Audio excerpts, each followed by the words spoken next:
ಕೊಡ್ತೇವೆ. ಅದಕ್ಕೆ 7% ಬಡ್ಡಿ ಅಲ್ವಾ, ಅಂದ್ರೆ 7,000 ಬಡ್ಡಿ ಆಗುತ್ತಲ್ಲ ಅವನಿಗೆ, 18,000 ರೂಪಾಯಿ ಕೊಡ್ಬೇಕಲ್ಲ. ಯಾರು ದೇವ್ರು ಬೇಕು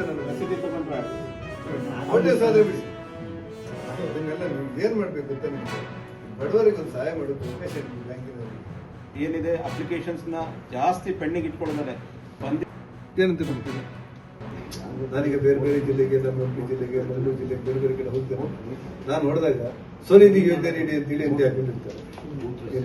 ಎಷ್ಟು ನೀವು ಕೊಟ್ಟಿರೋದು 10-20 ಸಾವಿರ ಮಾತ್ರ. ಅದು ಯಾರೋ ಗಂಡ ಹೆಂಡತಿ ಒಂದು ಸಣ್ಣ ಗೂಡಂಗಡಿ ಹಾಕೊಂಡು ಅದನ್ನೇನೋ ಟೀ ಮಾಡಿ ಕೊಟ್ಟು ಅದು ಮಾಡಿರ್ತಾರೆ. ಹಾಗೆ ನಾವು ಈಗ ಬರ್ಬೋದು ಅಂತ ಹೇಳುವವರಿಗೆ ನಾವು ಸಾಲ ಕೊಡೋದ್ರ ಬಗ್ಗೆ ಯೋಚನೆ ಮಾಡಬೇಕು. ನಾವು ಈಗ ಯಾರಿಗೆ ಮಾಡ್ತೀವಿ, ಗಲಾಟೆರು ಜೋರು ಮಾಡೋರಿಗೆ, ಇನ್ಫ್ಲೂಯೆನ್ಸ್ ಮಾಡೋರಿಗೆ, ಮಾಹಿತಿ ಹಕ್ಕಿನವರಿಗೆಲ್ಲ ಹೆದರ್ಕೊಂಡು ನಾವು ಸಾಲ ಕೊಡ್ತೀವಿ. ಬಡವರನ್ನು ನಾವು ಹೆಚ್ಚು ನಾವು ಮಾಡ್ತಾ ಇಲ್ಲ, ಅವ್ರು ಗಲಾಟೆ ಮಾಡೋದಿಲ್ಲ. ಆದ್ರೆ ಎಲ್ಲರೂ ಕೂಡ ಇವತ್ತು ಕೋಆಪರೇಟಿವ್ ಸೊಸೈಟಿ ಕಡೆ ಮುಖ ಮಾಡ್ತಾ ಹೋದ್ರೆ ರಾಷ್ಟ್ರೀಕೃತ ಬ್ಯಾಂಕ್ಗಳಿಗೆ ಇವತ್ತು ನಾಳೆಗೆ ನಾವು ವಿಲೀನ ಮಾಡುವಂತ ಪರಿಸ್ಥಿತಿ ಬಂತಲ್ಲ. ಯಾಕೆ ಬಂತು ಕೇಳಿದ್ರೆ ಗ್ರಾಹಕರಿಗೆ ನಾವು ಬಹಳ ದೂರ ಹೋಗ್ಬಿಟ್ಟಿದ್ದೇವೆ.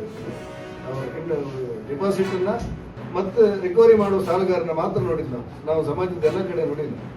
ನೀವು ದಯವಿಟ್ಟು ಎಲ್ಲರಿಗೂ ಕೂಡ ನೀವು 3 ತಿಂಗಳು ಕನ್ನಡ ಕಲಿತಿದ್ರೆ, 6 ತಿಂಗಳು ಕನ್ನಡ ಕಲಿತಿದ್ರೆ ನಾವು ಮಾಧ್ಯಮ ಭಾಷೆ ಸ್ವಲ್ಪ ಆಡುಭಾಷೆಯವರು ಪ್ರಯತ್ನ ಮಾಡ್ಬೇಕು.